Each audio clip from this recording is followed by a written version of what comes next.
Reddit is home to some of the most disturbing real-life encounters on the internet. Tonight, I'm bringing you a legendary masterpiece from r/notmeat called The Bridge. To this day, the author of this story remains anonymous. So, sit back, relax, and let's get into the video. This was going to be short, but the memory sprung into my mind a couple of days back, and I thought it would be worth sharing. I live in North Wales, UK. For anyone who has had the pleasure of visiting, it truly is a beautiful place to live, though, for an adolescent boy, it is certainly lacking in things to do.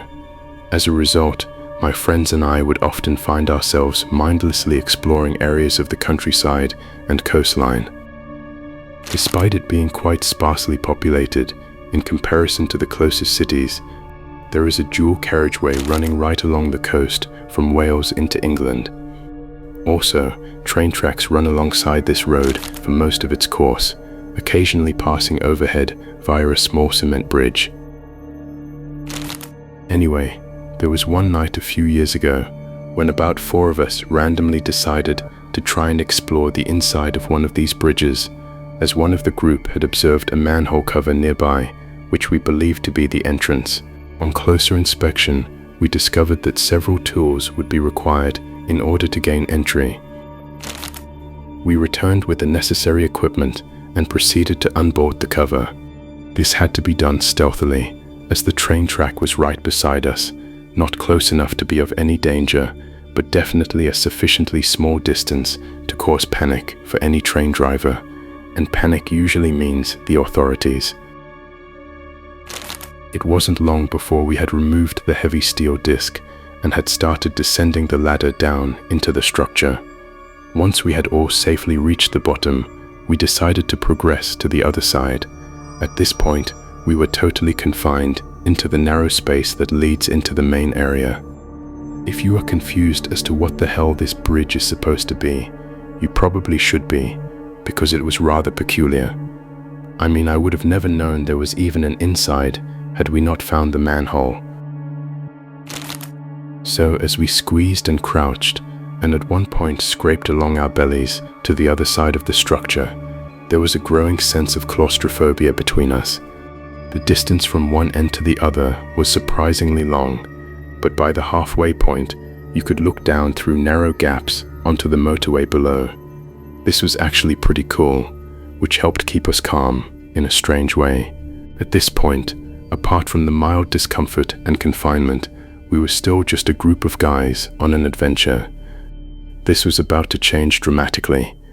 No more than a few meters beyond halfway, one of us claimed they could see some object in the distance at the far end. Slightly hesitantly, we agreed to investigate. Bad move. I reached the end first, and let me tell you, I have never felt the same sense of dread before or since. In front of me was a single fold-away chair positioned facing a wall. On the wall was a partially torn page from a magazine showing an adult image. The reason I don't just refer to it as standard adult content is because something was different about it. I can't put my finger on it, but it seemed more sinister than anything else, if that makes any sense. More disturbingly, the eyes of the person on display had been cut from the page, removed with precision, not just hastily ripped off. The scene that lay before us had rendered us completely speechless, and an overpowering sense of panic could be felt collectively. That was when we found the other item on the floor, a discarded item, heavily stained with a dark biological fluid, indicative of a severely injured or deeply disturbed individual. Needless to say, we got out of there as fast as humanly possible, smashing our knees and shins against the sharp cement edges that lined the path to the ladder by which we had entered.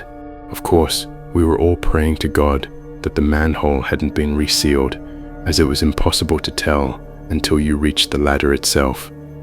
Thankfully, the exit route was clear, and we promptly dashed as far away as our legs could carry us. I'm sure this ending comes as a disappointment to some of you watching this, as we, luckily, never bumped into the twisted individual who sits in that chair. but I must stress how radically out of the norm this was given where I live. The reason I mentioned the population earlier was with purpose. There are easily enough people here to escape the realms of crazy country folk, yet nowhere near enough people to have someone clearly lose grip on society without somebody taking notice. For example, there was literally only one homeless man who everyone in the area knew and grew fond of, eventually resulting in a mass gathering at his funeral when he passed away.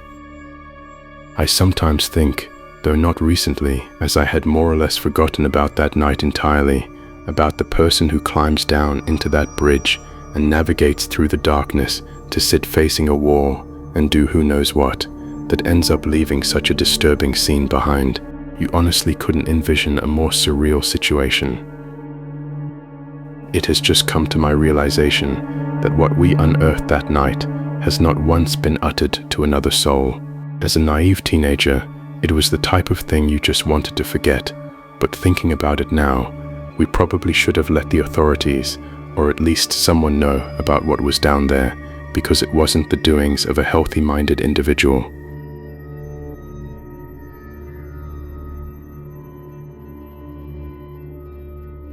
Early yesterday evening, a friend and I decided to embark on the revisit to this awful place in the hope of finding some remnants of the twisted scene that had been stumbled upon several years ago. We were not disappointed. If anything, it was even worse than I had imagined. Aside from what you will see in the photos, the general environment within the bridge structure is practically uninhabitable, as it bloody well should be, and stomach-turning to say the least. The amount of dust in the passageways is actually quite unbearable, but that is nothing compared to the constant stench that must be endured. Also, the heat didn't help the situation either. I won't ramble on, but I must express how vulnerable you feel when navigating through the tunnels.